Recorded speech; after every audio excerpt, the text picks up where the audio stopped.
வணக்கம் சொந்தங்களே, இன்றைக்கி வந்து காலிஃப்ளவர் பட்டாணி உருளைக்கிழங்கு குருமா செய்ய போகிறோங்க. அதுக்கு தேவையானது ஆட்டணுங்க.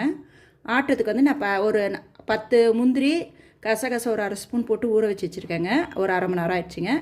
தேங்காய்ங்க ஒரு 1/2 ஸ்பூன், மிளகு 2 ஏலக்காய், சும்மா ஒரு 10 வெங்காயம் மட்டும் சும்மா லைட்டாக வணக்கி வச்சுட்டா போதுங்க.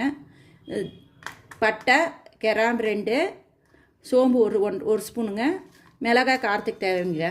இது எல்லாமே போட்டு சும்மாவே ஆட்டிடணுங்க. இது எல்லாமே போட்டு ஆட்டிட்டு அதுக்கப்புறம் செய்யணுங்க. வந்து எண்ணெய் ஊற்றி வச்சுப்பா. எண்ணெய் ஊற்றி கடுகு பொரி விட்டுருங்க. கடுகு போட்டுலாம் போடல, இல்லைன்னா சோம்பு போட்டு தாளிக்கலாங்க. இப்போ கடுகு பொரிஞ்சோடனே வெங்காயமும் ஃபுல்லாக வணக்கணும்னு இல்லைங்க, கொஞ்சமாக வணக்கினாலே போதும். ஒரு அரை வேக்காடு 3/4 வேக்காடு வணக்கிற போதும். ப்ரௌன் கலர்லாம் மாறணுன்ட்டு அவசியம் இல்லைங்க. இப்போ வந்து வணங்கிடுச்சிங்க. இப்போ வந்து இஞ்சி பூண்டு ஒரு 3/4 ஸ்பூன் போடுறேங்க. இஞ்சி பூண்டு ஒரு 3/4 ஸ்பூன் போட்டு இதுவும் சும்மா லைட்டாக ஒரு பச்சை வாசம் போகிற வரைக்கும் வணக்கணுங்க. இப்போ எண்ணெயிலே கொஞ்சோண்டு ஒரு 1/4 ஸ்பூன் அளவுக்கு மஞ்சள் தூள் போட்டு ஒரு வணக்கணுங்க. இப்போ இஞ்சி பச்சை வாசம் போனே இது போட்டு வணக்கிட்டு காலிஃப்ளவர் போட்டுருங்க. காலிஃப்ளவரும் உருளைக்கிழங்கும் போட்டு ஒரு வணக்கணுங்க. அப்படியே அந்த காலிஃப்ளவர் போடும்போதே கறிவேப்பிலையும் போட்டுருங்க. கறிவேப்பிலை, உருளைக்கிழங்கு இது எல்லாத்தையும் போட்டு நல்லா கொஞ்சம் 1 நிமிஷம் வணக்கணுங்க. இருக்குதுங்க. இப்போ ஒரு சின்ன இன்ஃபர்மேஷன் வந்துட்டு ஒரு டிப்ஸ் என்னன்னாங்க, இப்போ இந்த பச்சை பட்டாணி ஃப்ரோசன் பச்சை பட்டாணிங்க. இப்போ பச்சை பட்டாணி சீசனுங்க. இப்போ வந்து விலை கம்மியாக இருக்கிறப்ப இதெல்லாம் வாங்கி நல்லா உரிச்சிட்டு இந்த மாதிரி பட்டாணி தனியாக எடுத்து வச்சுட்டுங்க.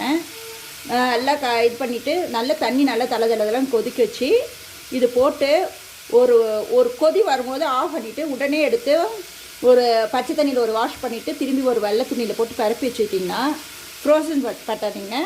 இது வந்து நீங்கள் அப்படியே ஏர்டைட் கண்டெய்னர் இல்லைன்னா ஜிப்லாக் பையில் போட்டு ஃப்ரீஸில் விழுந்தால் வேணுங்கிறப்ப எடுத்து யூஸ் பண்ணிக்கலாங்க. நான் யூஸ் பண்ணியிருக்கேங்க. இந்த மாதிரி ஒரு 4-5 மாதம் வரைக்கும் போட்டிருக்காங்க. நல்லா இருந்துச்சுங்க.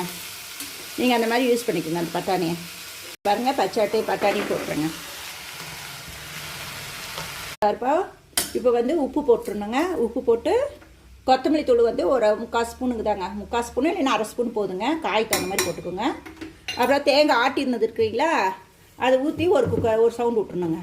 ஆட்டினது பாருங்கள், நல்லா நைஸாக ஆட்டியாச்சுங்க. இப்போ இதை ஊற்றிட்டு ஒரு கொஞ்சம் ஒரு 2 நிமிஷம் வணக்குனீங்கன்னா தான் அந்த காரம் அந்த இதில் கொஞ்சம் இறங்குங்க.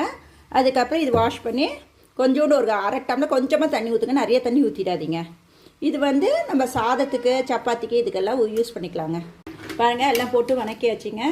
வணக்கிட்டு ஒரு சும்மா 1/2 டம்ளர் தண்ணி மட்டும் ஊற்றி இந்த அளவுக்கு தான் மூழ்கிற அளவுக்கு தண்ணி ஊற்றி, நிறைய தண்ணி ஊற்றாதீங்க. இதுக்கு வந்து நம்ம வந்து தக்காளி பழம் எதுவுமே போட வேண்டியது இல்லைங்க. லாஸ்ட்டாக இறக்குறப்போ வந்து கறிவேப்பிலை போட்டால் போதுங்க.